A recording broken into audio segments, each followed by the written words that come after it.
Assalamualaikum warahmatullahi wabarakatuh. Perkenalkan, nama saya Rosalia Tias Nawang Palupi. Saya dari kelas penyuluhan peternakan dan kesejahteraan hewan 2B, Politeknik Pembangunan Pertanian Malang. Kali ini saya akan membahas materi mengenai komunikasi interpersonal. Poin-poin yang akan kita bahas pada kali ini ialah 1. Pengertian, 2. Elemen, 3. Sifat, 4. Tahapan, 5. Faktor, dan 6 adalah manfaat dari apa itu komunikasi interpersonal. Pengertian. Komunikasi interpersonal merupakan komunikasi yang dilakukan oleh individu untuk saling bertukar gagasan ataupun pemikiran kepada individu lain secara tatap muka. Lalu, komunikasi interpersonal dapat dilakukan dalam bentuk verbal maupun non-verbal. Komunikasi interpersonal tidak hanya tentang apa yang dikatakan dan apa yang diterima, namun juga tentang bagaimana hal itu dikatakan, bagaimana bahasa tubuh yang digunakan, dan apa ekspresi wajah yang diberikan. Selanjutnya ada elemen-elemen komunikasi interpersonal. Dalam komunikasi interpersonal terdapat beberapa unsur atau elemen penting, yaitu 1. Sumber atau penerima, 2. Pesan, 3. Encoding-decoding, 4. Media, 5. Gangguan, 6. Umpan balik, 7. Konteks, dan 8. Etika.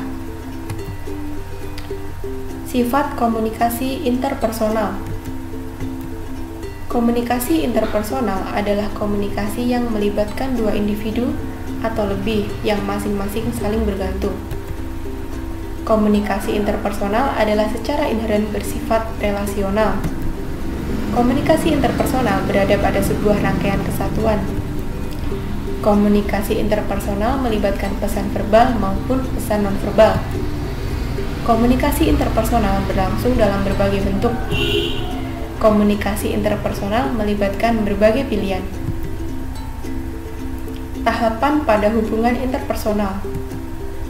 Hubungan interpersonal memiliki beberapa tahapan sebagai berikut. Yang pertama ialah kontak. Pada tahapan ini, biasanya kita melakukan pertukaran informasi kepada mereka yang terlibat dalam proses komunikasi. Yang kedua ialah keterlibatan. Pada tahap keterlibatan hubungan, berkembang rasa kesamaan karena terhubung. Di sini kita mengalami dan mencoba untuk belajar lebih banyak tentang orang lain. Yang ketiga ialah keakraban. Pada tahapan ini, kita berkomitmen pada diri kita sendiri untuk tetap mengenal lebih jauh seseorang dan membentuk sebuah hubungan. Yang keempat, kemunduran. Tahap kemunduran hubungan ditandai dengan melemahnya ikatan suatu hubungan. Yang kelima, perbaikan. Pada fase awal tahapan perbaikan, yaitu perbaikan intrapersonal, kita mencoba untuk menelaah serta menganalisa apa yang salah dan mulai menemukan titik terang atau cara untuk mengatasi keretakan hubungan yang terjadi. Yang keenam, putusnya hubungan. Pada tahapan ini, ikatan antar individu benar-benar putus atau sudah berakhir. Kemudian ada faktor-faktor yang mempengaruhi hubungan interpersonal. Yang pertama ialah percaya. Dalam hubungan interpersonal, percaya dimaksudkan sebagai bentuk keyakinan terhadap perilaku seseorang guna meraih tujuan yang telah ditetapkan, di mana terdapat ketidakpastian dalam pencapaiannya serta dalam situasi yang mengandung resiko. Yang kedua adalah sikap sportif. Sikap sportif ialah sikap untuk mengurangi resiko defensif dalam komunikasi.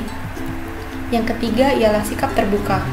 Sikap terbuka memiliki pengaruh yang besar terhadap keefektifan komunikasi interpersonal. Terakhir adalah manfaat dari komunikasi interpersonal. Pertama, dapat mendatangkan manfaat intelektual termasuk di dalamnya pemahaman yang mendalam terhadap diri dan orang lain serta hubungan interpersonal. Yang kedua, dapat memberikan manfaat praktis termasuk di dalamnya pribadi, sosial, atau hubungan dan profesional. Yang ketiga, komunikasi interpersonal sangat penting bagi kita secara fisik. Mereka yang memiliki hubungan interpersonal yang baik lebih sehat secara mental dan fisik. Yang keempat, komunikasi interpersonal membantu kita memenuhi kebutuhan sosial kita. Komunikasi interpersonal akan memberikan pandangan terhadap bagaimana suatu hubungan dapat menjadi lebih sukses dan memuaskan. Yang kelima, melalui penelitian komunikasi interpersonal dapat membuat kita berpikir bahwa kita berkomunikasi dalam suatu hubungan dan menyadari bahwa secara aktual berkomunikasi dalam suatu hubungan adalah sangat berbeda. Sekian yang dapat saya sampaikan dari presentasi kali ini. Jika ada kurang lebihnya, saya mohon maaf. Terima kasih telah bersedia menonton video saya. Wassalamualaikum warahmatullahi wabarakatuh.